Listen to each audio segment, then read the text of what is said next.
Bismillahirrahmanirrahim. Assalamualaikum warahmatullahi wabarakatuh.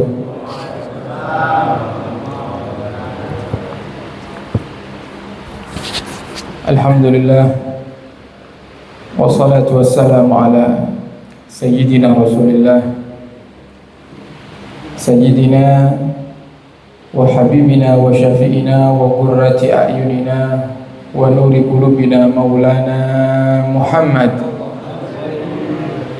miftahi babi rahmatillah, adada ma fi ilmillah, salatan wa salaman daimaini bidawami mulkillah.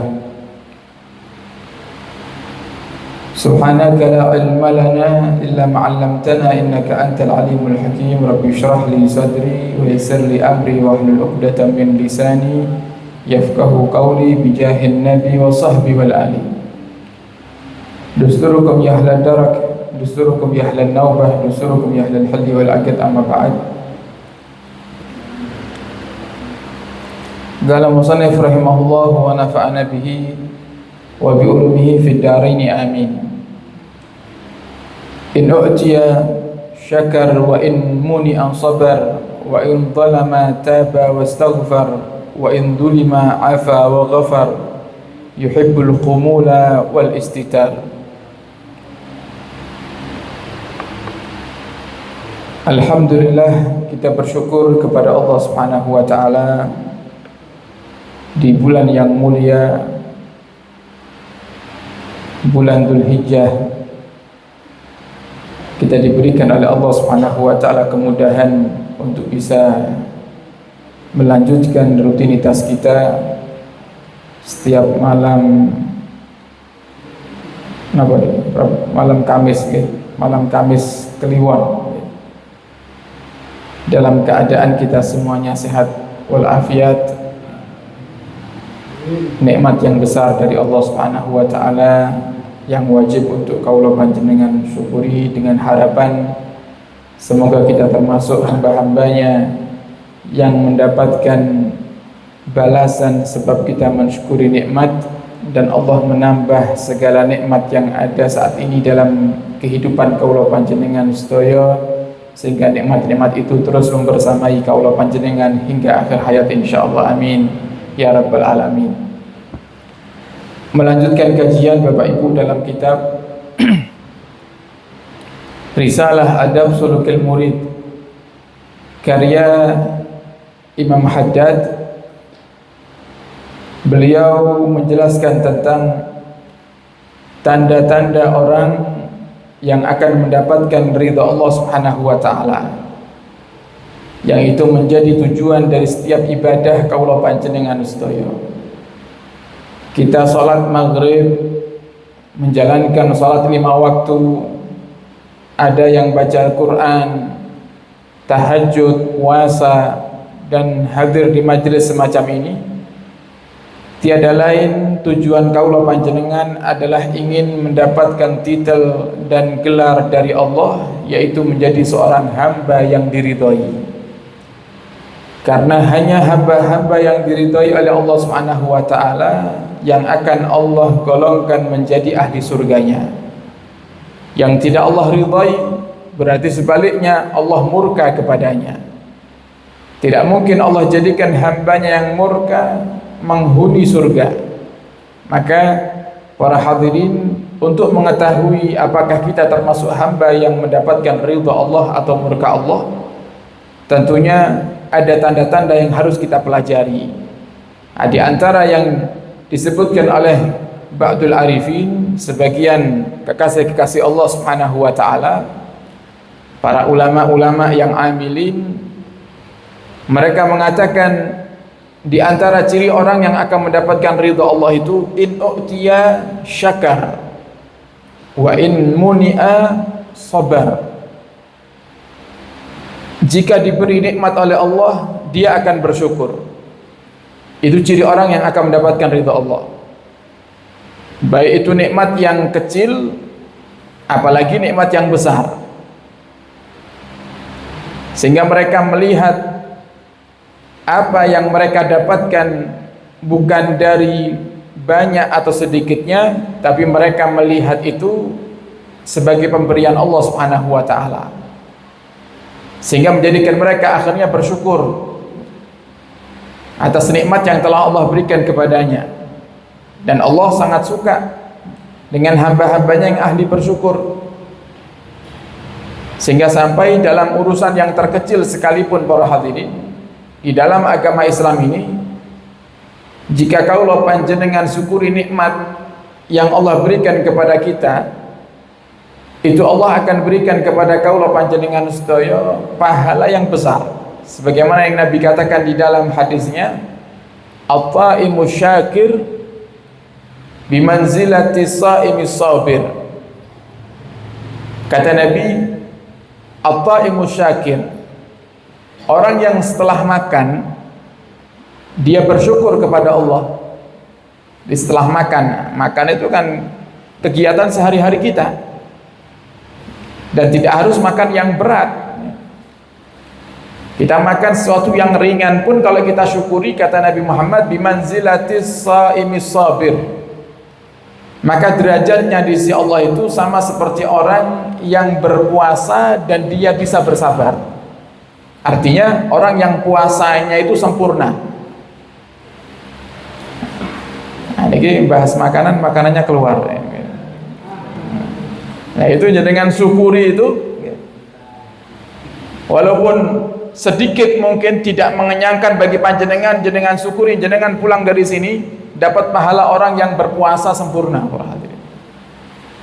Yang ini menunjukkan bahwasanya Allah itu sangat suka sekali dengan hamba-hambanya yang sabar, hamba-hambanya yang bersyukur.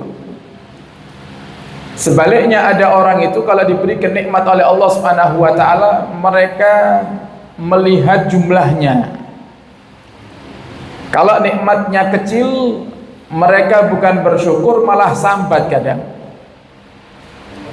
Ini sebagai contoh, ini kalau bulan Dzulhijjah di hari raya Idul Adha dapat jatah dari panitia kurban. Begitu dibuka ternyata dagingnya cuma 1 on. Sisanya babat karo balung. Kalau orang yang akan mendapatkan ridha Allah, diberi apapun dia akan bersyukur. Walaupun mungkin hal itu tidak seperti yang dia inginkan. Tapi kalau orang yang tidak akan mendapatkan ridha Allah itu sambat dia. Ki panitia piye kok diparingi babat yang wis tuwa, paringi babat malah kolesterol. Sambat ya. Nah, maka orang seperti ini jauh dari ridha Allah Subhanahu wa taala. Oleh karena itu, para hadirin, yang perlu kaulah panjenengan sadari saat ini, apakah kita termasuk yang layak untuk mendapatkan ridha Allah? Kita lihat bagaimana kita bersikap di saat kita mendapatkan nikmat dari Allah Subhanahu wa taala. Jangan nikmat yang besar. Kalau nikmat yang besar semuanya bisa. Tiba-tiba pulang dari Masjid Al-Fatih Hidayah, panjenengan buka HP, buka aplikasi M-Banking, kok ternyata dapat transferan 100 juta. Itu yakin jenengan sujud syukur. Gini kan? Insyaallah semoga dapat transferan semua, insyaallah. Ya, amin. Karena kalau besar mudah, semuanya bisa, para hadirin. Nah, yang repot itu di saat kita dapat nikmat yang kecil, bisa enggak kita itu bersyukur? Nah, kenapa? Karena nikmat yang kecil, yang kita anggap kecil itu, para hadirin, itu akan dianggap besar oleh orang yang butuhkan. Sekarang ada orang yang dapat makanan yang mungkin gak seberapa dia inginkan makanan itu. Dia dapat makanan, dia biasa-biasa saja, sehingga dia lupa untuk berterima kasih, lupa untuk bersyukur. Tapi di luar sana ada orang yang mereka sangat kelaparan, mau dikasih apapun mereka mau. Oleh karenanya para ulama niku nate dawuh ngeten, di antara cara agar kita bisa menjadi hamba yang bersyukur adalah jangan lihat yang di atas, lihat yang di bawah. Semakin kita melihat yang di atas, semakin kita lupa kalau kita punya nikmat yang besar. Ada orang punya sepeda ontel, para hadirin, gak dia syukuri. Kenapa? Karena dia lihat tetangganya yang punya motor. Ada orang yang punya motor nggak bersyukur, kenapa? Karena dia ngelihat tetangga yang punya mobil. Nah, coba dia lihat yang ke bawah, yang punya motor, lihat yang pakai sepeda kemana-mana. Yang punya sepeda, lihat yang jalan kaki kemana-mana. Pasti dia akan bersyukur kepada Allah, dia akan berterima kasih.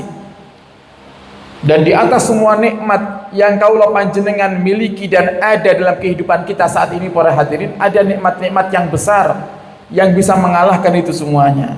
Di antaranya adalah nikmatus sihah, nikmat sehat. Orang pakai motor yang paling mahal se-Indonesia atau bahkan paling mahal sedunia. Yang istimewa itu bukan motornya, yang istimewa itu kesehatannya. Gitu loh, kan? Jenengan punya motor, napa Ninja misalnya, nggih, atau Moge, Harley, nggih. Ada orang mau ngasih jenengan Harley, tapi dia berdoa, nah, semoga yang menerima motor dari saya Harley ini lumpuh kakinya. Mau nggak kira-kira? Motornya gede lumpuh ya abot, gitu kan? Nah, jadi yang mahal itu bukan motornya, yang mahal sehatnya. Sekarang banyak orang itu berbondong-bondong kalau mau beli handphone, beli HP yang mahal, yang harganya puluhan juta, dan bahkan untuk nuruti kegengsian sampai rela sekedar untuk beli HP yang cuma dibuat untuk menghubungi keluarga atau rekan kerja dan lain-lain. Karena hanya alasan gengsi, dia rela sampai nyicil. Padahal HP yang murah banyak, manfaatnya pun juga sama gitu. Nah, yang mahal itu bukan HP-nya, yang mahal sehatnya. Nah, seandainya kok ada di antara kita mau dikasih HP yang harganya 30 juta, tapi Allah cabut penglihatan mata kita, mau nggak kira-kira? HP ini apik tapi mboten saged ningali. Atau HP-nya bagus tapi tuli, nggak bisa dengar. Buat apa coba? Nah, jadi yang perlu kaulah panjenengan sadari itu para hadirin, semua apa yang kita miliki tidak akan bisa bermanfaat kalau kita tidak diberikan oleh Allah Subhanahu wa taala nikmat yang besar, di antaranya adalah nikmatus sehat. Makanya nikmat yang besar ini para hadirin lebih utama untuk kaulah panjenengan syukuri. Yang berkeluarga juga seperti itu. Yang sudah punya pasangan bersyukur. Jangan sambat. Kenapa di luar sana ada orang itu mau cari jodoh susah para hadirin. Sampai wonten orang itu seorang bapak-bapak, masya Allah, bapak-bapak yang baik, perhatian dengan putri-putrinya. Setiap ketemu itu ngomong ke saya, Beb, doakan Beb, putri saya dapat jodoh. Nah, kemudian ada di sisi lain seorang laki-laki yang sudah menikah, tapi dia nggak bersyukur. Yang perempuan juga seperti itu, sudah menikah punya suami nggak syukur, sambat aja suami. Bojo kula niki ora tau bertanggung jawab, masih mending laku gitu kan, jangan payu. Jadi di luar sana ada orang itu mau nikah susah gitu. Nah, sehingga para hadirin jangan lihat apa yang ada di tangan orang lain. Kadang ada sampai itu menjadi sebab Nabi Muhammad SAW murka. Kemudian Nabi katakan kepada para sahabiat itu, sahabat-sahabat wanita, bahwasannya penghuni neraka itu paling banyaknya kaum wanita. Jadi ini ibu-ibu jangan terburu-buru tersinggung dulu ya. Jadi saya jelaskan, wah ini pembahasan ini pembela para suami ya, enggak ya. Maksudnya apa? Yang pertama para hadirin, memang kaum wanita itu lebih banyak jumlahnya. Secara jumlah lebih banyak kaum wanita. Jadi tinggali coba di majelisnya para kiai ya, para asatid ya, para habaib, para rata-rata yang paling banyak hadir perempuannya. Ibu-ibu paling mendominasi. Kenapa? Karena itu tanda akhir zaman. Kata Nabi Muhammad, nanti di akhir zaman itu satu laki-laki berbanding dengan 50 wanita. Jadi satu laki-laki berbanding dengan 50 wanita. Sehingga kalau lihat hadis ini para hadirin, di akhir zaman itu akan banyak kaum wanita yang tidak menikah. Kenapa? Seandainya kok semua laki-laki memiliki istri 4 sesuai dengan apa yang diajarkan syariat misalnya itu, boleh beristri 4, masih banyak yang perempuan yang nggak nikah itu. Nah, ini menunjukkan bahwasanya kaum wanita itu akan mendominasi, jumlahnya lebih besar, 1:50, bukan 1:5, 1:50. Nah, sekarang bisa kita lihat itu, coba jangan lihat itu, rata-rata paling banyak kaum wanita. Jadi bejeng-bejeng untuk membuktikan hadis ini panjenengan hitung warga perumahan Tunggul Sari, kira-kira lebih banyak wanitanya apa laki-lakinya kira-kira? Kalau dilihat dari masjidnya ini kok kelihatannya yang perumahan sini lebih banyak perempuannya. Kemudian yang kedua, kenapa alasan Nabi katakan perempuan itu nanti banyak yang menghuni neraka? Ada beberapa sifat buruk yang dilarang oleh Rasulullah untuk dimiliki oleh kaum wanita, yaitu li'anna kunna tuksirna sikaka wa takfurnal asir, yaitu yang pertama suka sambat. Sikak, suka sambat, suka meragukan. Meragukan apa? Meragukan takdirnya Allah Subhanahu wa taala. Sambat itu kan meragukan takdirnya Allah. Makanya Allah mengatakan terkait dengan takdirnya, Allah katakan, "Faman radiya falahu ridha wa man sakhita falahu sukhut." Siapa orang yang ridha dengan takdirku, maka aku ridha kepadanya. Sambat itu adalah bukti kalau kita enggak ridha dengan takdirnya Allah Subhanahu wa taala itu. Karena enggak ada yang terjadi di dunia ini kecuali semuanya atas ketentuannya Allah Subhanahu wa taala. Baik itu perkara yang menyenangkan atau perkara yang menyusahkan, semuanya Allah yang buat. Semuanya Allah yang mentakdirkan. Nah, maka para hadirin, perempuan yang solihah itu gak akan banyak sambat dia. Dia akan bersyukur. Dia akan mudah bersyukur kepada Allah Subhanahu wa taala. Sebagaimana yang dicontohkan di dalam keluarga Nabi kita Muhammad sallallahu alaihi wasallam. Pernah satu kali para hadirin ketika Nabi berada di rumah Sayyidah Aisyah, di waktu malam, Nabi dan Sayyidah Aisyah itu sudah dalam kondisi bersama, berdekatan para hadirin, mau tidur bersama. Kulitnya Nabi sudah bersentuhan dengan kulitnya Sayyidah Aisyah. Kemudian Nabi Muhammad berkata, "Wahai istriku Aisyah, bolehkah, apakah kau izinkan aku jika aku malam hari ini ingin beribadah kepada Allah Subhanahu wa taala?" Kemudian, "Ya Rasulullah, tentu aku akan izinkan. Walaupun wahai Rasul, di saat aku berdekatan denganmu itu saat-saat yang paling bahagia dalam hidupku. Tapi aku ridha, aku izinkan wahai Rasul jika memang kau ingin beribadah kepada Allah Subhanahu wa taala." Ini yang cerita Sayyidah Aisyah sendiri, yang disebutkan hadisnya oleh Imam Ghazali dalam kitabnya Mukasyafatul Qulub. Kemudian Sayyidah Aisyah itu melihat Rasulullah salat.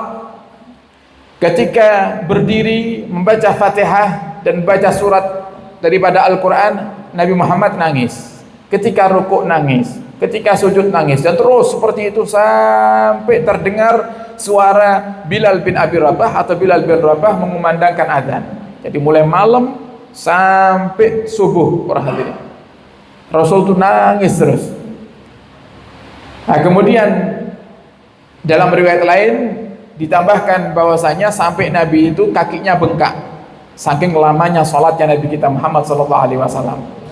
Nah, kemudian Sayyidah Aisyah tanya, "Wahai Rasulullah, kenapa engkau beribadah seperti itu? Luar biasa ibadahmu. Engkau nangis dari tadi wahai Rasul. Kenapa kau lakukan seperti itu wahai Rasul? Bukankah engkau ini orang yang sudah dibersihkan daripada dosa? Artinya sudah dijamin surga oleh Allah Subhanahu wa taala." Apa jawaban Rasulullah? "Ya Aisyah, afala akun abdan syakura?" apakah salah jika aku menjadi seorang hamba yang syakura, ahli bersyukur wahai Aisyah? Nabi katakan, apakah salah kalau aku menjadi hamba yang ahli bersyukur? Dijadikan kekasihnya Allah Subhanahu wa taala itu nikmat besar, sehingga aku mensyukuri dengan cara ini. Nah, maka ini sebagai contoh para hadirin, Sayyidah Aisyah dalam kondisi apapun yang itu memang dikehendaki oleh Allah dan Rasulnya, beliau tidak mengajarkan sekalipun untuk sambat. Nah, kemudian yang kedua, ciri muslimah atau ciri perempuan yang tidak akan mendapatkan ridha Allah Subhanahu wa taala adalah mereka yang takfurnal asir, mengkufuri keluarga atau mengkufuri suaminya. Nah, seperti yang tadi kita kisahkan. Nah, sudah punya suami sambat. Bahkan Allah itu melaknat perempuan-perempuan yang menceritakan tentang rumah tangganya di luar rumah. Enggak boleh. Karena muslim yang baik itu muslim yang mereka mensyukuri apa yang mereka miliki dan mereka mampu untuk menahan diri daripada menceritakan kondisi rumah tangganya ke orang lain yang tidak ada hajat untuk diceritakan. Nah, kecuali untuk mencari solusi, sehingga mau nggak mau harus cerita misalnya. Kalau nggak ada tujuan para hadirin, haram hukumnya menceritakan tentang kondisi rumah tangga kita, apalagi urusan pribadi dalam rumah tangga kepada orang lain. Nah, karena apa? Karena ini termasuk bentuk tidak mensyukuri nikmat. Oleh karenanya, Bapak Ibu, ayo kita menjadi hamba Allah yang ahli bersyukur dalam kondisi apapun. Dan yang paling hebat itu di saat kita susah, kita pandai bersyukur. Itu yang hebat. Kalau di saat kita bahagia, kita ahli bersyukur, itu mah mudah, semuanya bisa. Oleh karenanya, punya pasangan disyukuri, bisa punya tempat tinggal yang cukup disyukuri. Bahkan itu nikmat besar, kata Sayyidina Ali.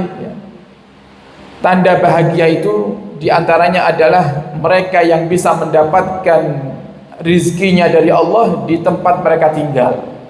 Panjenengan orang Tulungagung, rizkinya di Tulungagung, itu nikmat besar itu. Harus panjenengan syukuri, jangan malah sambat karena ada orang yang untuk menjemput rizkinya mereka harus berpisah dengan keluarganya, berpisah dengan orang tuanya, berpisah dengan pasangannya, bahkan mereka berpisah dari tempat tinggalnya, mereka pergi ke negara orang, susah payah di sana. Mereka harus banyak menjaga diri di tempat yang jauh, tapi panjenengan diberikan oleh Allah rezeki di tempat panjenengan tinggal, itu harus kita syukuri. Kemudian yang kedua, termasuk tanda kebahagiaan itu adalah orang yang memiliki rumah yang cukup baginya. Nah, rumah yang tempat tinggal yang cukup. Nah, tidak akan kita merasa cukup kalau kita nggak bersyukur. Jadi harus bersyukur supaya kita merasa cukup para hadirin. Dikasih rumah segede apapun, kalau kita nggak punya rasa syukur, ya tetap kurang. Nah, oleh karenanya bersyukur kepada Allah itu penting.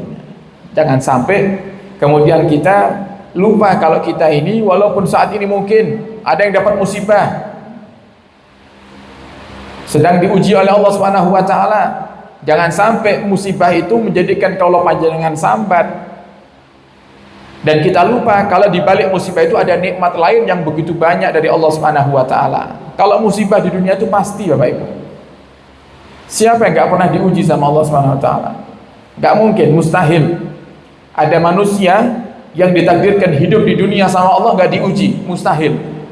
Nabi aja diuji kok kita nggak kepengen diuji, siapa kita itu? Dan Allah sudah pastikan di dalam Al-Quran, walanabluwannakum bisyai'in minal khawfi wal ju'i wa naqsin minal amwali wal anfusi was samarat wa basiris sabirin. Dan aku pasti, kata Allah. Coba Allah katakan pasti, jadi nggak mungkin nggak. Allah pakai lamut taukid dan nun taukid yang artinya menunjukkan kepastian. Sungguh-sungguh pasti aku akan menguji kalian bisyai'in minal khauf, dengan sedikit rasa takut, rasa khawatir. Nah, coba, ada yang nggak pernah takut di sini? Ada yang nggak pernah takut? Nanti kadang dengar kabar ya, tetangga ada yang sakit, Sakit yang menular, takut, khawatir kita. Itu pasti itu. Nanti dengar kabar banyak pegawai-pegawai di PHK, kita juga statusnya pegawai, takut kita termasuk yang di PHK nanti. Itu pasti. Karena apa? Dunia ini, yang punya usaha takut usahanya bangkrut, itu pasti. Jadi nggak mungkin para hadirin kita hidup di dunia dengan mulus, aman, terus bahagia, tidak pernah mendapati rasa takut dan khawatir. Itu nggak mungkin. Kadang rasa khawatir itu muncul dari perkara-perkara yang remeh. Kadang, sebagai contoh, hari raya Idul Adha, ada penyembelihan kurban, panitia kurban yang dibentuk oleh panitia atau takmir masjid Al-Toti Hidayah.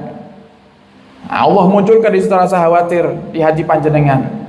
Sampai menjelang maghrib kok ereng-enek kabar nih, kok orang enek sing ketok-ketok griyon kula niki. Po dagingnya ora oleh aku. Wis kadung nyepak tusuk sate. Wis kadung tumbas sareng. Ya Pak, rasa takut khawatir itu pasti ada itu. Kenapa? Dunia ini gitu. Nal khaufi wal ju', lapar. Pasti itu. Kadang ngaji gini lah lapar, nggak mungkin gitu. Makanya para ulama ahli tafsir mengatakan yang dimaksud minal khaufi wal ju', lapar dalam ayat ini bisa dipukul rata, yaitu semua umat Islam pasti akan merasakan lapar ketika mereka mendapati bulan suci Ramadan. Karena kita akan puasa semuanya. Kalau puasanya benar-benar memahami hikmah daripada puasa itu, dia akan merasakan lapar. Alhamdulillah be pola lek puasa Ramadan tidak pernah lapar. Iya wong sahuri rong piring. Nanti buka 2 piring. Bibar traweh bakso. Ya gimana mau lapar itu. Begitu sahurnya 2 piring, habis subuh tidur, bangun-bangun menjelang asar. Mandi-mandi, sholat zuhur, dapat 5 menit adzan asar, sholat asar, tidur lagi, bangun maghrib. Nah, kalau seperti itu semuanya yang nggak akan lapar itu. Tapi kalau aktivitas normal seperti biasa, ya pasti akan merasakan lapar. Kenapa? Dunia ini. Manusia yang nggak akan merasakan lapar nanti di surga. Nggak ada ceritanya orang lapar di surga, itu nggak ada. Orang kelaparan nggak ada. Nah, kemarin kita dengar kabar dari teman-teman yang menjalankan ibadah haji, padahal sudah diperketat, ternyata masih juga kecolongan. Masih banyak jamaah haji yang padahal resmi mereka gak kebagian makan di Arafah, gak kebagian tenda, sehingga kelaparan, mau beli gak ada orang jual. Coba lapar. Kenapa? Dunia ini. Nal khaufi wal ju' wa naqsim minal amwal, kekurangan harta, duit habis, sedangkan kebutuhan banyak, itu pasti gak mungkin tidak. Itu akan ada masanya orang itu susah, akan ada masanya orang itu bahagia. Tinggal kita menunggu waktunya saja. Nah, semakin kita mendekatkan diri kepada Allah Subhanahu wa taala, maka kita akan mendapatkan tambahan jaminan kelancaran rezeki para hadirin. Jadi semakin kita dekat sama Allah, Allah itu Ar-Razzaq, zat yang maha memberi rezeki. Kalau kita kepingin dapat rezeki tambahan, dapat bonus, ya dekati. Yang memberikan bonus siapa? Allah Subhanahu wa taala. Kalau ada pegawai, dia kepingin dapat tambahan gaji atau bonus dari atasannya, ya dia harus menjadikan dirinya termasuk pegawai yang dicintai oleh atasan, dengan dia disiplin masuk kerjanya, disiplin melakukan pekerjaannya, sampai akhirnya bangga atasannya dan memberikan tambahan. Allah Subhanahu wa taala nunggu kita. Allah tunggu kita, mengetuk pintunya, mendekatkan diri kepadanya, bersyukur para hadirin. Dan Allah sudah katakan dalam Al-Quran, hamba-hamba Allah yang ahli bersyukur itu sedikit. Wa qalilun min ibadiyah syakur. Dan sedikit hamba-hamba itu yang ahli bersyukur, sedikit. Nah, semoga kita termasuk yang sedikit itu. Okay? Jadi orang yang ahli bersyukur, gak gampang sambat, hidup dijalani aja, ada rezeki alhamdulillah, gak ada rezeki terus minta kepada Allah Subhanahu wa taala. Wa in muni'a sabar, dan kalau diuji sama Allah bersabar. Kalau diuji dia bersabar. Jadi tadi sudah pasti ujian itu akan datang, itu pasti. Makanya guru-guru kita selalu menyampaikan para hadirin, kalau kita mau jadi manusia yang hidupnya tenang, harus jadi orang itu yang siap terima tantangan. Kalau hari ini kita bahagia, maka siapkan hati Anda untuk menerima tantangan di hari esok. Jangan-jangan besok ujiannya akan datang. Sehingga ketika ujian datang, santai kita, tenang kita. Kenapa? Kita sudah siap. Sama seperti anak kalau mau ujian, kalau dia belajar sudah dari jauh hari, ketika hari ujian tiba, nyantai dia. Teman-temannya pada begadang belajar persiapan ujian, takut gak lulus, takut gak naik kelas, takut gak keterima. Dia santai, kenapa? Karena sudah mempersiapkan dari jauh hari. Maka kita harus tiru itu, para hadirin. Oh, hari ini alhamdulillah, hari-hari saya penuh dengan nikmat hari ini. Saya punya keluarga yang baik, istri nurut, anak-anak nurut, rizki alhamdulillah cukup hari ini. Berarti saya harus siapkan kalau besok ternyata ada musibah atau ada ujian yang akan Allah berikan kepada saya. Saya harus siap untuk menerima tantangan dari Allah Subhanahu wa taala, kemudian menjadi hamba yang bersabar. Nah, jadi ciri orang yang akan mendapatkan ridha Allah yang kedua, para hadirin, idza muni'a sabara. Kalau dicegah untuk mendapatkan apa yang dia inginkan, dia bersabar dan dia meyakini semuanya itu adalah kehendak Allah Subhanahu wa taala. Makanya kelasnya wali niku Bapak Ibu, para wali itu dalam segala hal bersyukur. Nah, kalau kita kan ketika dapat nikmat bersyukur. Lek panjenengan angsal nikmat biasane engkang diwaos napa? Kalimat napa? Alhamdulillah. Kemudian kalau dapat musibah, innalillah. Itu kelas TK nih, Bu. Tapi wajib kita minimal ya, kalau nggak bisa naik ke SD, naik ke TK saja. Gitu. Jangan sampai sudah dikasih nikmat gak disyukuri, dikasih musibah gremeng. Nah, ini sudah tingkatan orang-orang yang jauh daripada ridha Allah Subhanahu wa taala. Jadi kalau tingkat seorang hamba yang wajib dia lakukan, para hadirin, dapat nikmat dia syukuri, dapat musibah sabar, dia minta perlindungan kepada Allah. Tapi kalau para wali, kekasih-kasih Allah Subhanahu wa taala, dapat nikmat alhamdulillah, dapat ujian alhamdulillah. Makanya wonten setunggal kisah, para hadirin, ada seorang yang saleh yang bernama Al-Imam Ibrahim ibn Adham. Seorang yang terlahir dari keluarga kaya raya, tapi beliau tidak ingin menikmati dunianya. Beliau keluar dari istananya dan hidup dalam keadaan yang sangat sederhana dan menjauh dari manusia. Satu hari Ibrahim bin Adham itu lewat satu perkampungan, para hadirin, melihat ada satu orang yang diberi musibah sama Allah begitu luar biasa. Dia orang yang gak bisa melihat, buta. Kemudian dia punya tangan buntung, patah tangannya, dan gak punya kaki. Belum lagi ditambah tubuhnya itu penuh dengan luka, yang sampai lukanya itu dihinggapi lalat dan juga ada ulat. Ada ulat apa? Set ya, ada setnya. Sayyidina Ibrahim bin Adham lewat, mendengar orang ini berkata, alhamdulillah, bersyukur aku kepadamu ya Allah atas nikmat yang besar yang telah kau berikan kepadaku. Heran Ibrahim bin Adham, tidak bisa melihat, nggak punya tangan, nggak punya kaki, para hadirin, kemudian tubuhnya penuh dengan luka yang baunya busuk, ada setnya di situ. Akhirnya penasaran, Sayyidina Ibrahim bin Adham datang kepada orang tersebut dan bertanya, wahai saudaraku, aku lewat tadi, aku mendengar kamu mengatakan alhamdulillah, aku bersyukur kepadamu ya Allah atas nikmat besar yang telah kau berikan kepadaku. Melihat kondisimu saat ini, aku heran, nikmat besar apa yang kau punya dan kau dapatkan dari Allah Subhanahu wa taala. Kemudian orang itu berkata, "Ya Ibrahim bin Adham." Kaget Ibrahim bin Adham. Loh, kok ngerti jenengku ya? Kaget, loh, nggak bisa ngelihat kok ini. Nggak pernah ketemu sebelumnya. Kok tahu namaku? Dia katakan, "Ya Ibrahim bin Adham,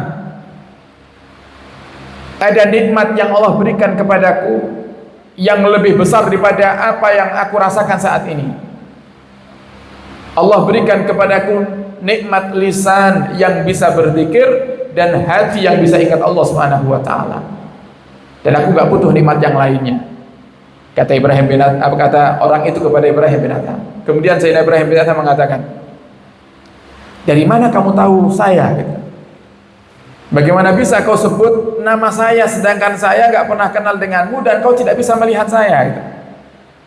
Apa katanya orang tersebut? Allah Subhanahu wa taala itu selalu mendampingi mereka orang-orang yang sambung hati dengannya. Nah, sehingga kalau di dalam bab masalah waliullah, ada kekasih-kasih Allah itu yang zahirnya dia nggak bisa melihat, para hadirin. Zahirnya dia nggak bisa melihat, tapi mata batinnya lebih tajam daripada mata zahir. Ya, termasuk kitab yang kita kaji ini. Dengan buka sejarahnya Imam Haddad. Imam Haddad itu mulai kecil nggak bisa ngelihat, tapi punya karangan kitab yang kita kaji sekarang ini.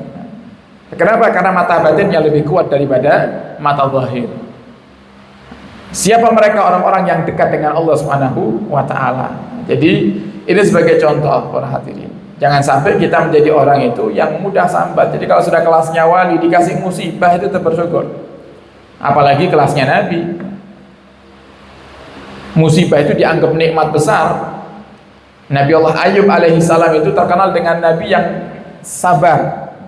Diuji sakit oleh Allah Subhanahu wa taala, dari yang tadinya kaya jadikan bangkrut oleh Allah Subhanahu wa taala, habis hartanya. Dalam kondisi yang paling terbawah, sudah susah, sakit, susah lagi. Kemudian istrinya berkata, "Wahai suamiku Ayub, tidakkah kamu itu meminta kepada Allah untuk Allah kembalikan kesehatanmu, Allah kembalikan kekayaanmu? Bukankah kamu itu seorang nabi yang dikatakan kalau nabi itu punya doa yang mustajab? Kenapa kau nggak minta sama Allah?" Nah, kemudian Nabi Ayub berkata, "Malu saya mau minta sama Allah, karena Allah hidupkan kita dalam keadaan penuh dengan kenikmatan, dilancarkan rezeki, sehat afiat selama puluhan tahun. Kemudian baru beberapa saat saya sakit, kemudian saya minta kepada Allah, ya Allah kembalikan kekayaan saya. Gak tahu diri banget saya itu sama Allah," kata Nabi Ayub alaihi salam. Nah, ini kan kadang kita gitu itu. Giliran sehat lali bersyukur, giliran dicabut nikmat sehatnya oleh Allah Subhanahu wa taala baru nangis-nangis. Ya. Makanya kata Nabi Muhammad, kalau ibadah itu jangan nunggu sakit. Kalau mau sedekah jangan nunggu kaya. Pokoknya kalau niat pokoknya kalau benjing-benjing kok sugih, kalau tak ahli sedekah lu kok anteni sugih gitu. Kok nunggu kaya? Ya kalau nanti ditakdirkan kaya beneran sama Allah, sampai mati nggak sugih-sugih, berarti nggak ada sedekah. Makanya Nabi itu ngajari. Biasanya orang yang mengatakan seperti ini itu penyakitnya kalau mau sedekah takut uangnya habis. Takut uangnya habis. Nah, itu harus dilawan itu, para hadirin. Nabi itu pernah ditanya oleh sahabat, "Ya Rasulullah, sedekah yang paling besar pahalanya itu sedekah yang seperti apa?" Sedekah yang paling gede pahalanya sedekah yang seperti apa? Kata sahabat. Kemudian Nabi Muhammad menjawab, "Sedekah di saat kamu takut fakir." Lek basa tulung agungnya di saat kita takut duit entek. Lek sedekah dan terus benjing mangan apa? Nah, itu sedekah yang paling gede itu kalau kita berani mengeluarkan itu. Kita buka dompet ya, kota infak lewat, buka dompet kok ada 2.000, ada 50.000, ada 100.000. Ini biasa nih umumnya sing ditokne sing ngudi. 2.000. Lek ana sing 1.000 ya sing 1.000, berarti umumnya. Umumnya. Nah, ketika muncul pikiran di hati orang yang melawan hawa nafsu dan melawan godaan setan, itu orang yang selamat. Ketika setan ngomong atau hawa nafsunya bilang sing abu-abu ae, ojo sing biru, nopo malih sing abang. Mangke dompetmu karo kopiahmu renek bedane. Akhirnya apa? Kita keluarkan 2000, gagal ngelawan hawa nafsu, gagal ngelawan setan. Tapi orang yang cerdas, apalagi di saat-saat yang istimewa, di hari Jumat misalnya, ketika ada bisikan jangan banyak-banyak kalau sedekah, yang banyak sekalian, itu orang hebat itu. Dan gantinya banyak, jangan khawatir. Dan itu cara kita mensyukuri nikmat seperti itu. Makanya cara kaula panjenengan itu mensyukuri nikmat sehat itu para hadirin adalah di saat kita jadikan semua apa yang Allah berikan kepada kita itu sebagai sarana untuk menggapai ridhonya. Itu cara bersyukur yang paling indah. Kita dikasih kaki sehat, jadikan kakinya ke tempat-tempat yang baik, ke majelis, ke masjid. Kita dikasih mata yang sehat, jadikan matanya untuk melihat yang baik-baik.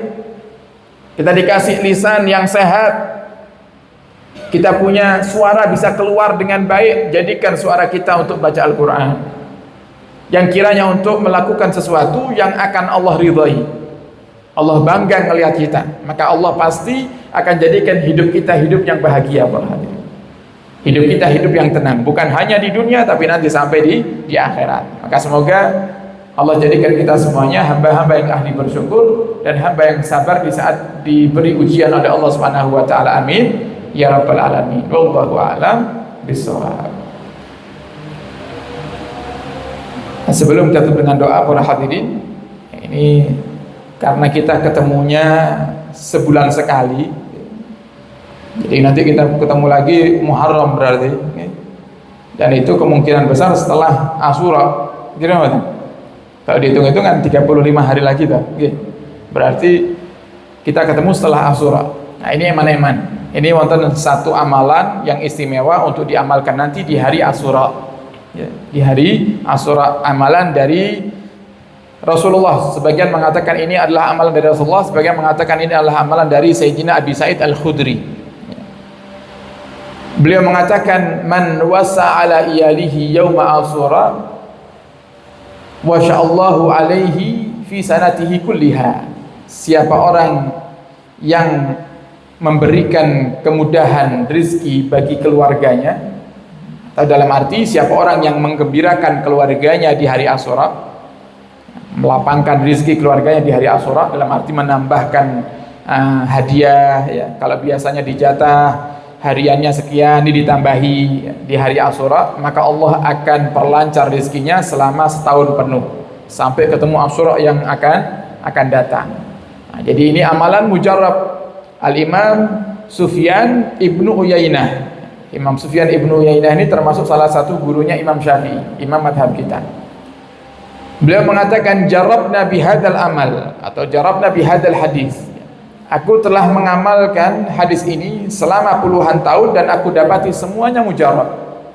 Artinya setiap aku senangkan, gembirakan keluargaku, istriku, anakku, orang tuaku di hari Asyura, maka Allah melancarkan rezekiku sampai ketemu Asyura yang berikutnya.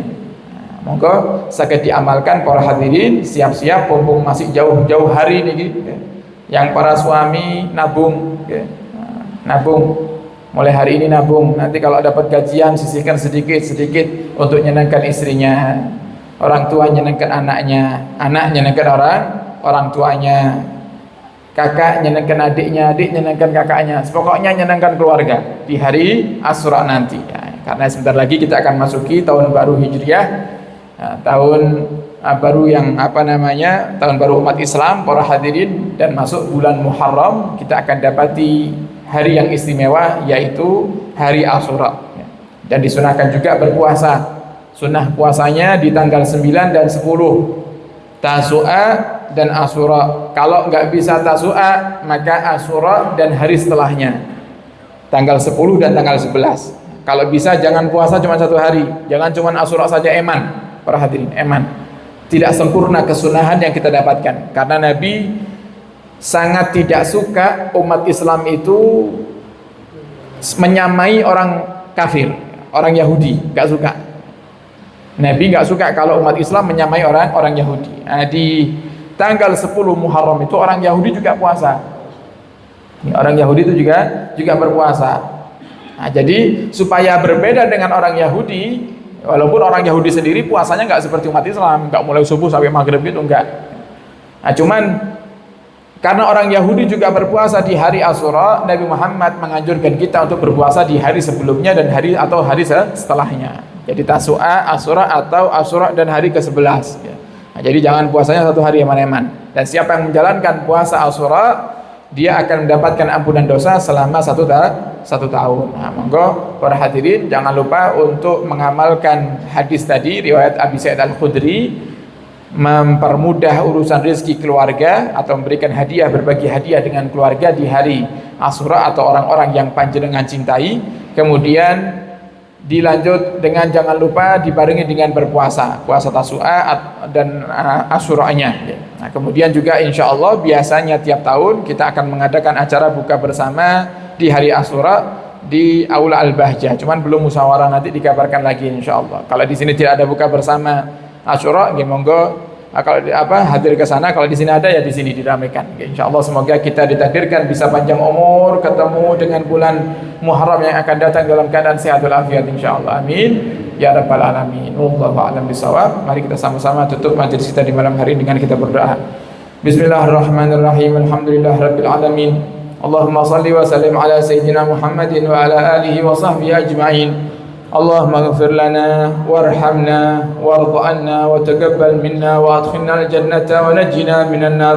Allahumma aslih lana sya'nana kullahu. Allahumma zidna wa la tanqusna wa akrimna wa la tuhinna wa a'tina wa la tahrimna warḍa 'anna ya arhamar rahimin. Allahumma ya Allah, ampunilah dosa kami ya Rabb, dosa yang kami lakukan terang-terangan dan dosa yang kami lakukan sembunyi-sembunyi ya Allah, dosa yang dulu, dosa yang sekarang ya Rabb.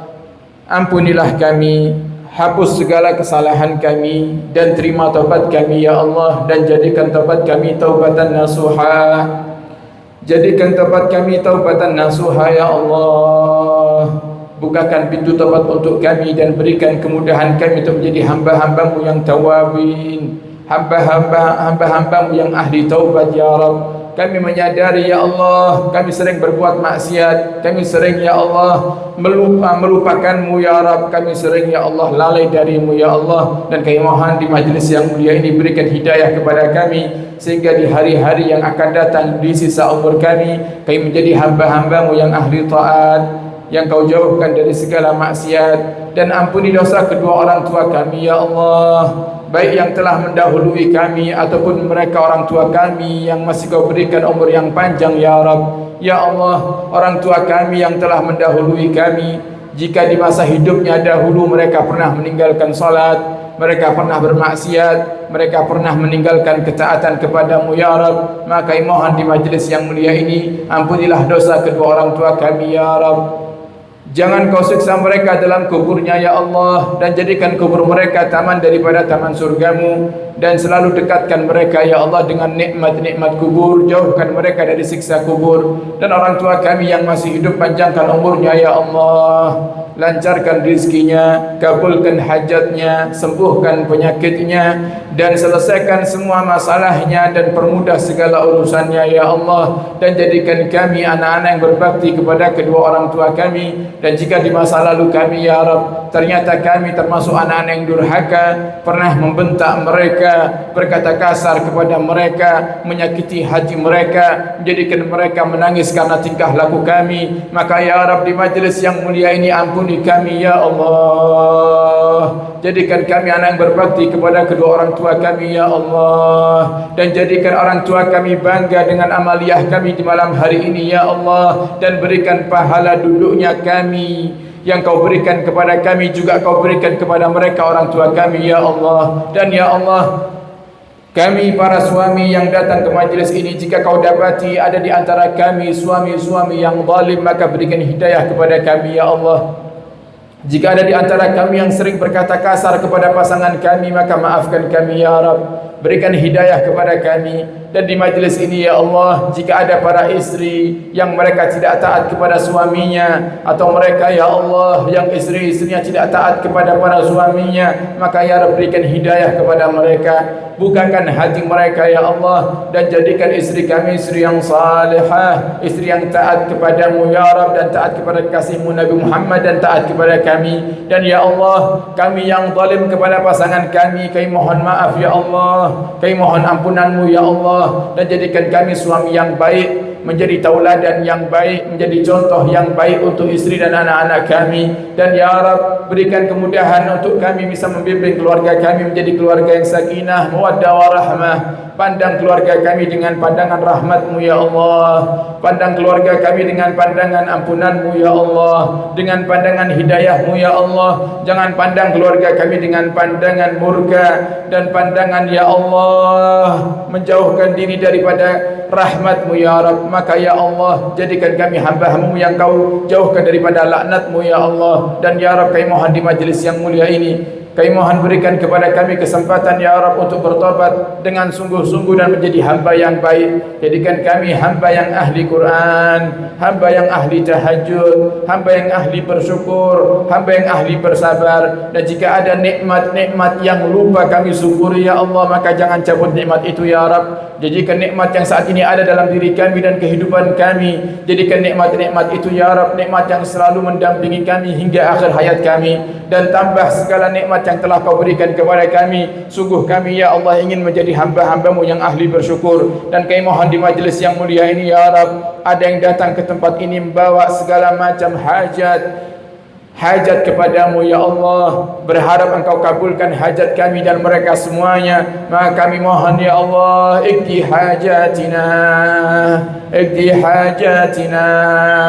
kabulkan hajat kami ya Allah, ya qadiyal hajat wa ya sami'ad da'awat, wahidat yang maha mengabulkan segala hajat hambanya. La turaji'na min hadzal masjid khaibin, jangan Kau pulangkan kami dari masjid ini dalam keadaan tangan kami kosong ya Allah. Kabulkan segala hajat kami, mudahkan kami untuk menggapai cita-cita kami, sukseskan kami di dunia hingga nanti di akhirat ya Allah. Selamatkan kami dan bahagiakan kami di dunia hingga nanti di akhirat ya Rabb, birahmatika ya arhamar rahimin, ya arhamar rahimin, ya arhamar rahimin. Farijal muslimin, yang sakit di antara kami sembuhkan ya Allah, yang sakit sembuhkan ya Allah, yang sakit sembuhkan ya Allah, yang punya hutang lunasi hutang-hutang kami ya Allah, yang sempit rezekinya lapangkan ya Allah, yang punya hajat kabulkan hajatnya ya Allah, yang punya masalah berikan segera solusinya ya Rabb. Rabbana hab lana min azwajina wa dhurriyyatina qurrata a'yun waj'alna lil muttaqina imama. Rabbi inni lima anzalta ilayya min khairin fakir,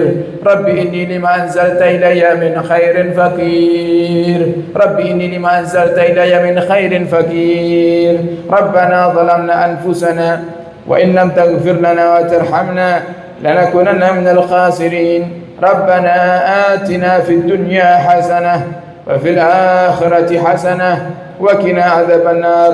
يا ربي بالمصطفى بلغ مقاصدنا واغفر لنا ما مضى يا واسع الكرم. يا الله بها، يا الله بها، يا الله بحسن الخاتمة، يا الله بها، يا الله بها، يا الله بحسن الخاتمة، يا الله بها، يا الله بها، يا الله بحسن الخاتمة. ربنا ربنا ربنا أجل لنا بالإجابة برحمتك يا أرحم الراحمين. صلى الله على سيدنا محمد نبي الأمي وعلى آله وصحبه وبارك وسلم، والحمد لله رب العالمين. بسر الفاتحة.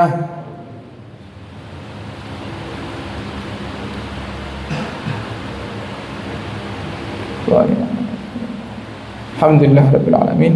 Sekian dari kami, kurang lebihnya mohon maaf dan mohon doa selalu. Wabillahi taufiq wal hidayah.